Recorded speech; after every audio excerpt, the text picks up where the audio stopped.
सादर जय श्री कृष्ण। एक बार पुनः फिर आपके समक्ष एक बात को जानने के लिए, इस भाग दौड़ भरी जिंदगी में हम चूज क्या करें, हम अपनाएं क्या चीज अपनाने की है, क्या छोड़ने की है, ये समझदारी हमें नहीं आती। कहते हैं एक बार 3 संत एक सदगृहस्थ व्यक्ति के घर गए और वहां जाकर के उन तीनों महात्माओं ने दरवाजे की कुंडी को खटखटाया। घर के अंदर से एक महिला निकल कर के आई, साधु महात्मा के वेश को देख करके प्रणाम किया और पूछा कैसे आना हुआ।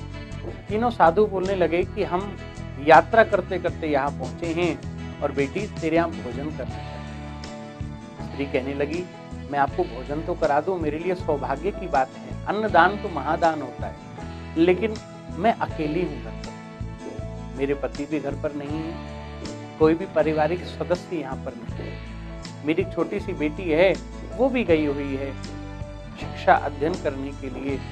तो आपको बुरा न लगे तो यदि मेरे पति आ जाएं तो क्या मैं उनसे पूछ करके आपको निमंत्रण दे दूं। संत बड़े प्रसन्न हुए कि देखो कितनी पतिव्रता नारी। संतों ने कहा बोले हम इंतजार कर रहे हैं, तुम्हारे पति आ जाएं और यदि वो अनुमति दें तो हमें बुलाने आ जाना। कहते हैं संध्या समय में पति आए और आकर के उस स्त्री ने कहते हैं अपने पति को प्रणाम करके कहा कि आज 3 संत आए थे और भोजन की याचना कर रहे थे, मैंने कह दिया कि आप यानी मेरे पति घर पर नहीं हैं तो मैं कैसे भोजन करा दूं।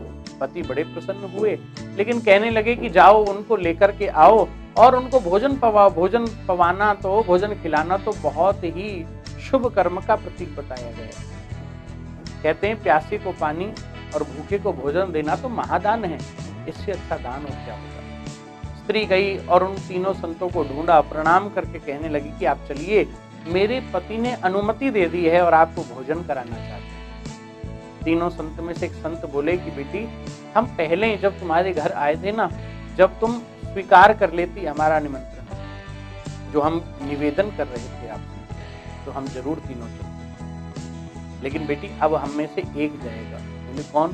तो बेटी मेरा जो नाम है वो धन है, दूसरे संत का नाम है सफलता और तीसरे का नाम है प्रेम। जाओ बेटी जाकर के अपने पति से पूछना कि हम तीनों में से किसको भोजन कराना चाहते हैं, किसको खाना खिलाओगे। पत्नी गई और जाकर के अपने पति से यही सब बातें कही कि आप बताओ किसको भोजन पवाना चाहते हो। अब पति बोला कि जीवन में धन की कमी है, धन हो जाए तो बहुत बढ़िया। या जग में 2 ही बड़े दामोदर और दाम, दामोदर बैठे रहें और दाम करे सब काम। तो दाम है तो सब कुछ है, इसलिए धन को लेकर के आओ।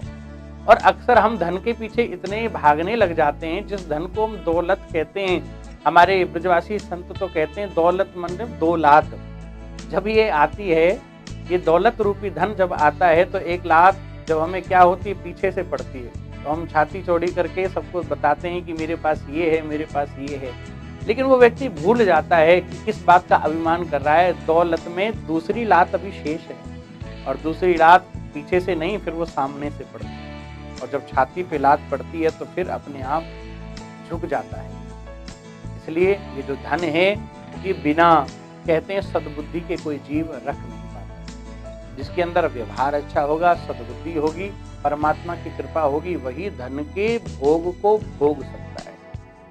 और शास्त्र तो कहता है जो धन किसी के काम आए, किसी का घर बसाए, किसी की जरूरतमंद की सेवा में लगे, सही मायने में वही धन, सही कमाई आपकी वही है, स्वच्छ कमाई, शुद्ध कमाई वही है। वरना तो हम सब उस धन के केवल और केवल एक पहरेदार, एक चौकीदार है। धन खा नहीं सकता व्यक्ति, खूब कमा ले, खूब नाम कमा ले, लेकिन याद रखना जितना धन आप अपने लिए इस्तेमाल कर सकते हो और जितना धन आप किसी की मदद में इस्तेमाल कर सकते हो वही धन इस्तेमाल हो रहा है। वरना तो केवल और केवल आप जैसे कोई माता कोई अपने अंडों को बचाने के लिए बैठी होती है, कोई अपने बालकों को बचाने के लिए बैठी होती है, बस उसी प्रकार हम भी पहरेदार बन गए। लेकिन उस स्त्री के पति को तो क्या हुआ, बोले मुझे तो धन नाम के संत को भोजन कराना है। स्त्री कहने लगी जब से आई हूं तब से केवल धन और केवल धन की बात कर रहे हैं। हमें लगता है कि हमारे घर में आप हो, हमारी बेटी है, यदि आप दोनों के जीवन में सफलता होगी तो धन अपने आप आएगा। यदि कोई व्यक्ति जीवन में सफलता को प्राप्त कर रहा है, सफल होता जा रहा है, तो धन अपने आप आता है। तो इसलिए मुझे लगता है यदि आपको बुरा ना लगे तो हमें सफलता को बुलाना है। पति की बात समझ में आ गई कि मेरी घरवाली बात तो सही कहती है कि धन नहीं, सफलता आएगी तो धन अपने आप आएगा।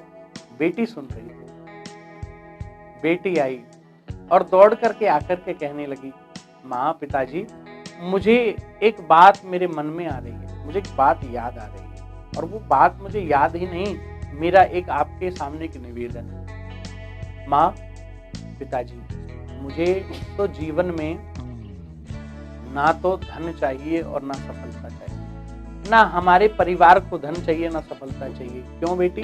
क्योंकि मैं देखती हूँ आपस में आप दोनों में झगड़ा रहता है। कभी पिताजी की अपने पिताजी से नहीं बनती, तो कभी माँ की आपकी माता मतलब सास बहू की नहीं बनती। इसी की वजह से हम दूर रह रहे हैं। मेरे साथ कोई खेलता नहीं, कोई मेरा कजन ब्रदर हो, कोई मेरा और छोटा भाई बहन हो, कोई आस पड़ोसी हो, कोई मेरा मित्र नहीं। इसलिए मुझे तो ये लगा कि धन कमा लेने से भी मित्रता बन सकती है, निभ सकती है, जरूरी नहीं। सफल होने से व्यक्ति अपने काम से ही पूजा जाएगा, याद रखना। आप बहुत बड़ी सफलता को प्राप्त कर लो तो लोग बाग आप सफल हो गए हो इसलिए बस आपके साथ फोटो खिंचवाने के लिए, या उसमें भी स्वार्थ लाग कर ही सब प्रीति, स्वार्थ के लिए ही आपका वाह वाह करने के लिए तैयार होंगे। लेकिन माँ, मुझे लगता है कि ना सफलता को बुलाओ ना धन को बुलाओ, और यदि आपने प्रेम को बुलाया ना, तो जहाँ प्रेम होता है ना वहाँ सफलता और धन अपने आप चला जाता है। इसलिए मेरे हिसाब से आपको प्रेम को बुलाना चाहिए। माँ पिताजी की दोनों की बात समझ में आ गई। पति कहने लगे, जाओ और प्रेम नाम के संत को बुलाते जाओ। स्त्री गई और दौड़ करके प्रणाम किया, मेरे पति ने आप में से जिनका नाम प्रेम है उन संत को भोजन पर बुलाया। प्रेम नाम के संत खड़े हुए, प्रसन्न हुए और पीछे पीछे चलने लगे। दरवाजे पर आए, स्त्री कहने लगी, मैं आपके लिए एक आरती की थाली लेकर के आती हूँ, पूजन करके आपको अपने घर में प्रवेश कराऊंगी। कहते हैं पूजन की थाल लेकर के जैसे ही आई और आकर के देखा तो प्रेम नाम के संत के पीछे वो दोनों संत भी खड़े हुए। स्त्री ने सवाल किया, स्वाभाविक था कि आपने तो कहा था एक आएंगे, लेकिन अब तो तीनों खड़े हुए हैं। प्रेम नाम के संत मुस्कुरा करके कहने लगे, बेटी, यदि तू केवल धन को बुलाती तो धन आ गई, सफलता को बुलाती तो केवल सफलता आती, लेकिन तूने तो प्रेम को चुन लिया, और जो जीवन में प्रेम को चुन लेता है उसके जीवन में सफलता और धन अपने आप उसको स्वतः प्राप्त हो जाते हैं। इसलिए सबसे ऊंची प्रेम सगाई, सबसे ऊंची कोई कमाई है तो वो प्रेम की कमाई है। जो चीज हम सामने वाले को देते हैं वही चीज हमारे पास वापस आती है। शब्द परोसो तो वो भी वापस आएगा, तो क्यों ना हम प्रेम परोसें। कहते हैं जब रोग इतनी बड़ी महामारी फैल सकती है तो सोचो यदि हम फैलाने पर आए, यदि हम सब एक दृढ़ संकल्प लें कि हम एकता का संदेश देंगे, एकता फैलाएंगे, हम प्रेम को, जैसे पुष्प को किसी को जाकर के निमंत्रण या बताना नहीं पड़ता कि मेरे अंदर से सुगंध आती है, पुष्प की सुगंधी अपने आप चारों दिशाओं में, दसों दिशाओं में महकती हुई चली जाती है।